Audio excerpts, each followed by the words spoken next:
My name is Nauka Witzel. I am a visiting assistant professor in the Department of Linguistics and TESOL at the University of Texas, Arlington, and I'll be reading a piece from Charlotte's Web by E.B. White. And this book was banned in 2006 from Kansas school districts for talking animals being too blasphemous and Death of Charlotte being too much for young children.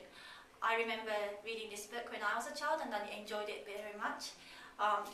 Learning about death through reading a book is a very good experience for children. One fine sunny morning after breakfast, Wilbur stood watching his precious sack. He wasn't thinking of anything much. As he stood there, he noticed something move.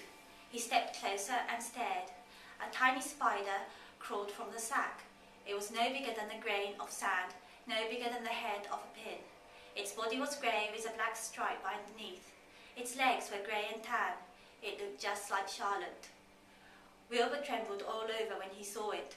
The little spider waved at him. Then Wilbur looked more closely. Two more little spiders crawled out and waved.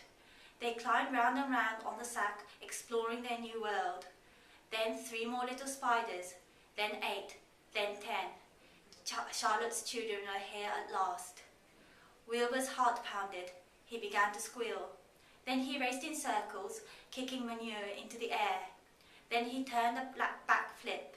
Then he planted his front feet and came to a stop in front of Charlotte's children. "Hello there," he said. The first spider said hello, but its voice was so small Wilbur couldn't hear it. "I'm an old friend of your mother's," said Wilbur. "I'm glad to see you. Are you all right? Is everything all right?" The little spiders waved their forelegs at him. Wilbur could see by the way they acted that they were glad to see him. "Is there anything I can get you? Is there anything you need?" The young spiders just waved. For several days and several nights they crawled here and there, up and down, around and about, waving at Wilbur, trailing tiny drag lines behind them, and exploring their home. There were dozens and dozens of them.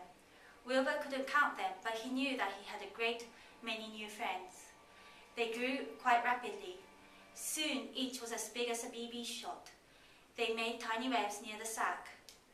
Then came a quiet morning when Mr. Zuckerman opened the door on the north side. A warm draught of rising air blew softly through the barn cellar. The air smelled of the damp earth, of the spruce woods, of the sweet springtime.